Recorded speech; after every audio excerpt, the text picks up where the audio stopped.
What if I told you that there is no absolute truth? There's just subjective experiences and the interpretation of those subjective experiences. Welcome. It's generally believed that perspective is one of the most important ingredients of storytelling.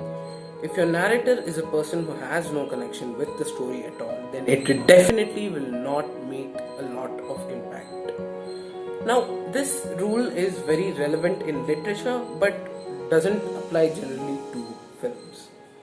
The first style of perspective I'm going to talk about is multiperspectivity. One of the very first examples can be referred to in our own ancient texts, the blind man and the elephant parable. Now, this parable is included in Jainism, Hinduism, and Buddhism. Let me narrate the parable to you and explain its various forms and various interpretations. So, the most general form of this parable goes something like this. A group of blind men heard that a strange animal called an elephant had been brought to the town, but none of them were aware of its shape and form. Out of curiosity, they said, "We must inspect and know it by touch, of which we are capable." So they sought it out, and when they found it, they groped about it. The first person whose hand landed on its trunk said, "This being is like a thick snake."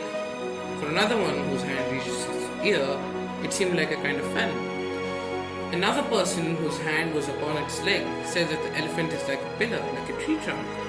The blind man who placed his hand upon its side said the elephant is a wall. Another who felt its tail described it as a rope. The last felt its tusk, stating that the elephant is hard and smooth like a spear. So this is the most general form of the parable. Now, the parable which I narrated has many versions. In one version, they discover their disagreements and start quarreling, and their argument turns into a violent conflict. In Hinduism, it is believed that the blind men walk into a forest, discover the elephant, touch it, and describe it to each other. They do not end up in a quarrel, but come into a decision where they say each of them has touched a different being. In Buddhism, it is believed that it is a king who brings an elephant to these blind men. Each one of them feeds a different part of the elephant, and each one of them describes it honestly. Each one of them doubts the integrity of the blind man, and they end up in a violent conflict. In Jainism, there's a different version. In Sufism, it is believed that there are no blind men. It is a bunch of normal men who take the elephant into a dark room. There's a very beautiful interpretation of this parable by John Godfrey Saxe. I'm going to explain that. Now, there's a poem that John Godfrey Saxe wrote in the 19th century based upon the blind man and the elephant parable. Now, the interpretation of the blind man and the elephant parable in this poem says that the blind men are all the religions in the world, and the elephant is a metaphor for God. Now, this is quite a logical interpretation of the parable, and I would say I agree with it because of the current situation that is going on in almost all the parts of the world. It's quite relevant also. Next, the second narrative style I'm going to talk about is called magical realism. In this narrative style, it's in a normal world, there's a magical setting.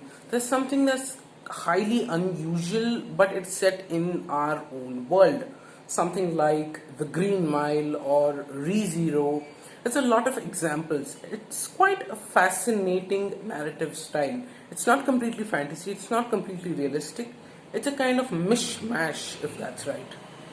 Okay, the third narrative style I'm going to talk about is called breaking the fourth wall.